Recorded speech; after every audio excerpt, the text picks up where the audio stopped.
Robert Whittaker and Israel Adesanya are set to face each other on February 12th. During a recent interview, Whittaker explained that he planned to mix things up and focus a little more on taking down Adesanya where he has an edge. He also mentioned that he did learn some things from the loss that Adesanya took versus Jan back in March, and that he would definitely be implementing some of those tactics. Here's what he had to say. Yeah, definitely.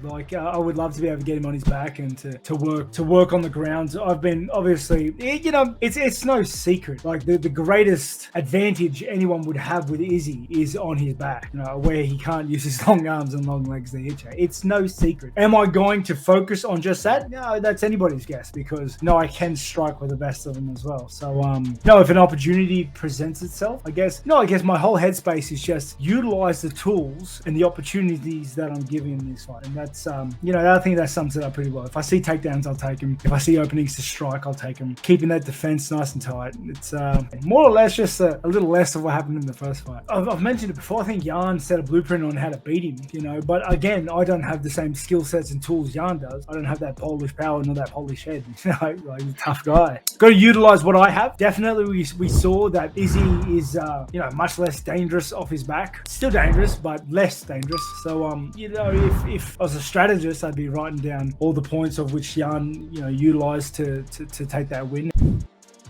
Kamaru Usman went off on his haters in an Instagram story where he first wrote, "Whomever you are watching my story, please choke yourself. 2022 just started and your life is centered around others. Better yet, kill yourself. Have fun watching my life and not yours." Then he jumped back on Instagram to clarify his statement and said the following. "Let me clear this up. I know that was tough. Hey, it was 4 a.m. in the morning. It was a little schlizzard. And obviously, I typed that the wrong way.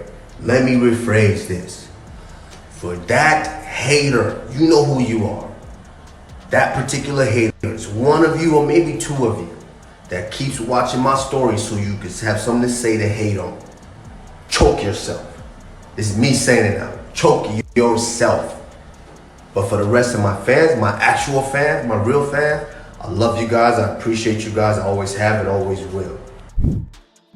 Francis Ngannou's ex-coach Fernand Lopez and his current coach Nicksick went back and forth on social media regarding the leaked gym footage situation. As we know, Lopez has been getting backlash from several fighters and coaches since he released sparring footage between Francis Ngannou and Cyril Gane, where Gane noticeably looked like he was getting the better of Ngannou. Lopez went on to say that he even knocked Francis down with a knee to the liver that left him up against the wall, which I covered in another video which is linked at the top right if you want to check it out. The exchange between the two coaches happened when Lopez posted the following video where Ngannou's current coach, Nicksick, was being interviewed and commented that showing gym footage goes against fighter code. And for me, I have nothing against Fernand and those guys. I think he's a phenomenal coach and he's putting together such a great roster of fighters over there.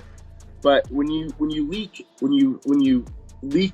footage, sparring footage, there's kind of a code. I have all this video on here of guys getting knocked out left and right. How many times you've ever seen me post anything with our sparring sessions? There's just kind of a code to that.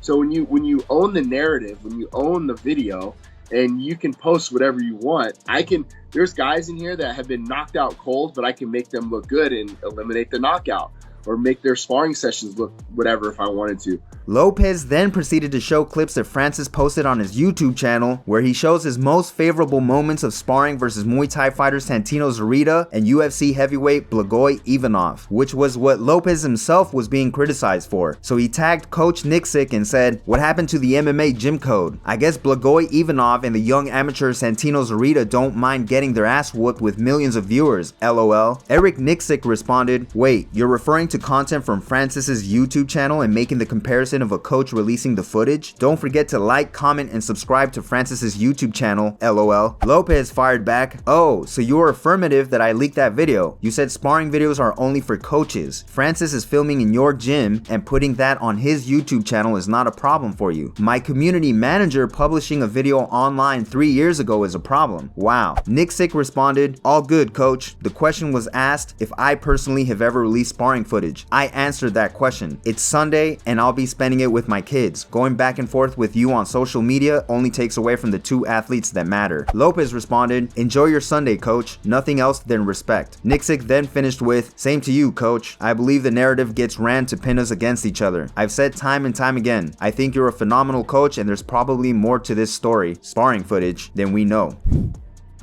Charles Oliveira was interviewed by MMA Fighting and showed interest in one day becoming a two-division champion, either in the 145 or the 175-pound weight division. He said, I really thought I couldn't drop to 145 anymore, but this last weight cut, I was really close to 155 before the fight. With the work we've been doing, with lots of water in the body, and we believe we could easily make 145. If I had the opportunity to go straight for the 145-pound belt, I'd move down to fight. Also, if I had the opportunity to go straight for the 170-pound belt, I'd also move up to fight, but I believe it's more viable to drop down to 145 instead of going to 170 at this moment. Becoming a two-division champion, a Brazilian man, would be awesome.